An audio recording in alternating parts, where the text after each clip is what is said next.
میں جانتا ہوں آج کے اس اجتماع میں سٹکر شہر کے زندگی کے ہر شعبے سے تعلق رکھنے والے لوگ موجود ہیں۔ ایک بہت بڑی تعداد میں ہمارے پاکستانی برادری بھی شریک ہے، ہندو برادری، سکھ برادری، عیسائی برادری۔ انہوں نے ہمیں اجرک اور ٹوپی کا تحفہ دیا، جس کا ہم بہت زیادہ احترام کرتے ہیں اور میں ان سب کا شکریہ ادا کرتا ہوں۔ میرے بھائیوں، پہلی بات تو یہ ہے کہ میں نے قرآن کریم کا جو حصہ تلاوت کی ہے، اس میں اللہ نبی کریم ایک گاؤں کا ذکر فرماتا ہے کہ یہ گاؤں، ان کے لوگ خوشحال تھے اور امن میں تھے۔ وَضَرَبَ اللَّهُ مَثَلًا قَرْيَةً كَانَتْ آمِنَةً مُطْمَئِنَّةً يَأْتِيهَا رِزْقُهَا رَغَدًا مِنْ كُلِّ مَكَانٍ، اور اس گاؤں کی طرف سے چاروں طرف ہر طرف سے رزق کے دروازے کھلے تھے۔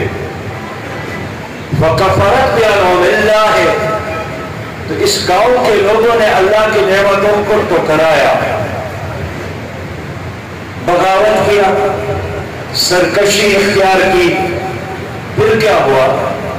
فَأَذَاقَهَا اللَّهُ لِبَاسَ الْجُوعِ، اللہ فرماتا ہے میں نے ان کو بھوک کا لباس پہنایا، وَالْخَوْفِ، اور ڈر کا اور خوف کا، بِمَا كَانُوا يَصْنَعُونَ، ان کے اپنے عمل کی وجہ سے۔ 1400 سال پہلے یہ آیت نازل ہوئی ہے، لیکن لگتا یہی ہے کہ آج ہمارے لیے یہ آیت نازل ہوئی ہو کہ پاکستان بھی 23 کروڑ عوام کا ایک ملک ہے، یہاں کے لوگ خوشحال تھے، یہاں امن تھا۔ اللہ تعالیٰ نے پاکستان کو 60 سالوں میں اتنی پاور بنایا۔ اللہ تعالیٰ نے پاکستان کو 5 دریاؤں سے نوازا، عظیم سندھ سے نوازا، دریائے سندھ سے نوازا، جس دریا کی مناسبت سے سندھ کا نام بھی ہے۔ اللہ تعالیٰ نے پاکستان کو وادی ہاتھ سے بھی نوازا۔ اللہ نے پاکستان کے لوگوں کو آزادی کی نعمت سے بھی نوازا، لیکن اس سب کچھ کے باوجود پاکستان میں آج 2 بیماریاں ہیں، ایک معاشی تباہی اور بربادی ہے، بھوک ہے، اور خوف ہے، ڈر ہے۔ پوری قوم آج خوش ہے۔ وزیر خزانہ اسحاق صاحب بہت خوشی نظر آ رہے ہیں کہ متحدہ عرب امارات میں اور سعودی عرب میں ہمارے اسٹیٹ بینک میں 2 ارب ڈالر رکھنے کا وعدہ کیا ہے۔ 23 کروڑ عوام کا پاکستان چائنا کا محتاج، IMF اور ورلڈ بینک کا محتاج، سعودی عرب اور متحدہ عرب امارات کا محتاج۔ اور آپ اپنی آنکھوں سے دیکھ رہے ہیں، جس شہر میں بھی آپ گاڑی سے اترتے ہیں تو بھیک مانگنے والوں کا ایک ہجوم حملہ آور ہوتا ہے۔ شرم کی بات یہ کہ ہمارے معزز بزرگ بھی اور قابل احترام مائیں، بہنیں اور بیٹیاں بھی بھیک مانگنے پر مجبور ہے۔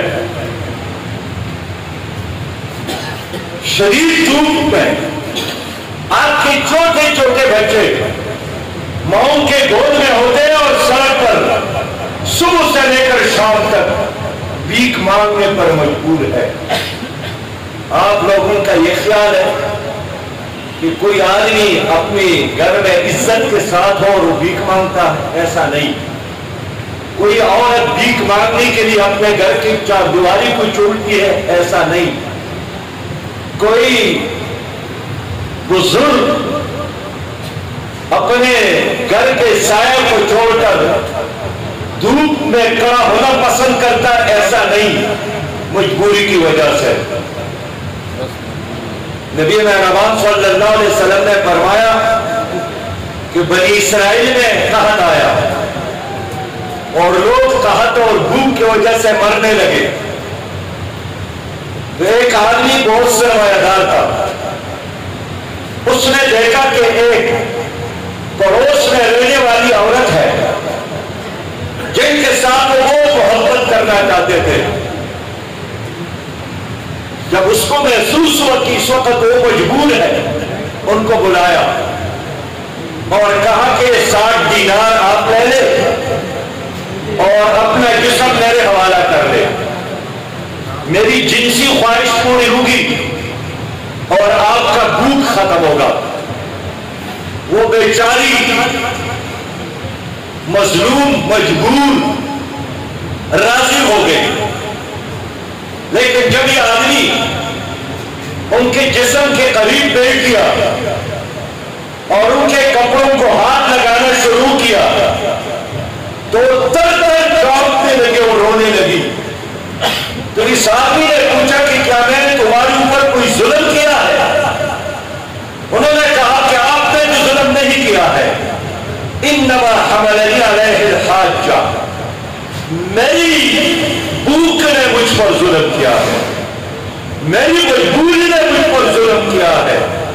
یہ اس طرح گندا کام ہے جس کا تصور میں نے زندگی میں نہیں کیا تھا، لیکن آج بھوک نے اور غربت نے اور میری مجبوریوں نے یہاں تک پہنچایا کہ آپ میری مرضی کے بغیر میرے کپڑوں کو ہاتھ لگا رہے ہیں۔ نبی مہربان صلی اللہ علیہ وسلم نے فرمایا وہ آدمی ان کے جسم کو چھوڑ کر اٹھ گئے اور توبہ کیا اور روپیہ ان کے حوالے کی۔ نبی مہربان نے فرمایا کہ اسی رات ان کو موت آئی اور جب اعلان ہوا کہ فلاں آدمی مر گیا ہے تو لوگوں نے ان کے جنازے میں شرکت سے انکار کیا کہ یہ تو بہت بخیل آدمی تھا، بدکار آدمی تھا۔ لیکن جب لوگ ان کے گھر کے پاس آ گئے تو ان کے گھر پر ایک کلمہ لکھا تھا اللہ کی طرف سے کہ میرے بندے نے توبہ کی اور میں نے اس کے توبے کو قبول کیا اور وہ جنت میں گیا۔ میرے بہت ہی پیارے بھائیوں، آج بھوک ہے اس ملک میں، بھوک کی وجہ سے لوگ بچے پرورش کرنے پر مجبور ہیں، بھوک کی وجہ سے لوگ اپنے نوجوان گندے پرورش کرنے پر مجبور ہیں، بھوک اور غربت اور افلاس کی وجہ سے اسٹریٹ کرائم میں اضافہ ہوا۔ ان مجبوریوں کی وجہ سے ہمارے معاشرے کا امن تباہ ہو گیا۔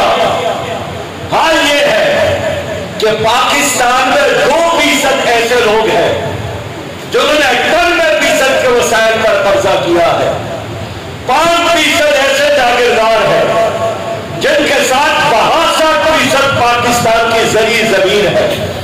تو کچھ سرمایہ دار مسلسل کما رہے ہیں اور عام لوگ مسلسل نقصان اور خسارے میں جا رہا ہے۔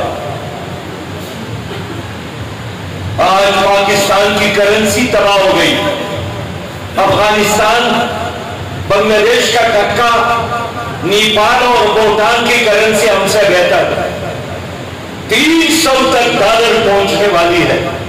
میرے پیارے بھائیوں، وجہ کیا ہے؟ ہمارے لوگ محنت کرنے والے، ہمارے لوگ ذہین لوگ، ہمارے نوجوان باصلاحیت، لیکن اس سب کچھ کے باوجود اگر یہاں چاروں طرف جہالت کے اندھیرے ہیں اور غربت ناچ رہی ہے اور غربت نے ہر پاکستانی کو دبوچ لیا ہے، اس کی کوئی وجہ تو ہے، اور وجہ یہی ہے کہ ہم نے بھی بنی اسرائیل کی طرح اللہ کے ساتھ اپنے وعدے کو پورا نہیں کیا۔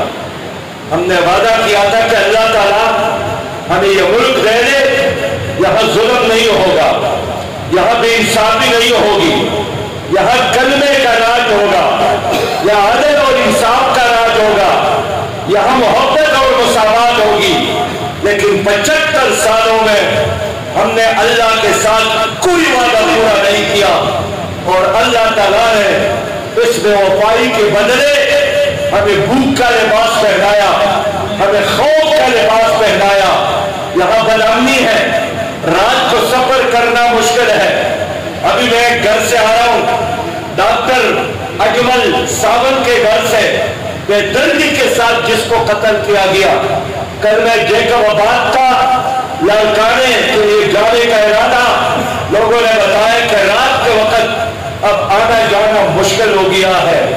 میرے پیارے بھائیوں، اس بدامنی کی وجہ سے باہر کے لوگ یہاں سرمایہ کاری کے لیے نہیں آتے ہیں۔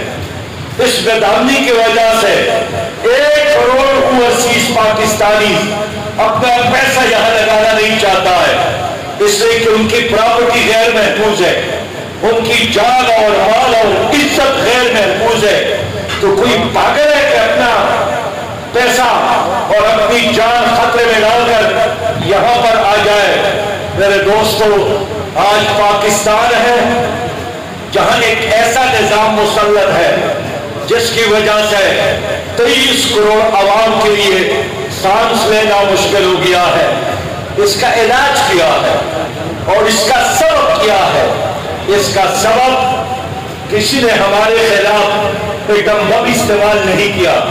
آپ نے دیکھا 1945 میں جاپان پر امریکہ نے ایک دم بم استعمال کیا، ہیروشیما اور ناگاساکی جل گیا، لیکن اس ملک کے ساتھ اچھی قیادت موجود تھی۔ غلط فیصلہ کرنے والے جرنیلوں کو انہوں نے سزا دی اور دوبارہ جاپان کو اپنے قوم پہ کڑا کیا۔ آج جاپان دنیا کے ہر مارکیٹ پر مسلط ہے۔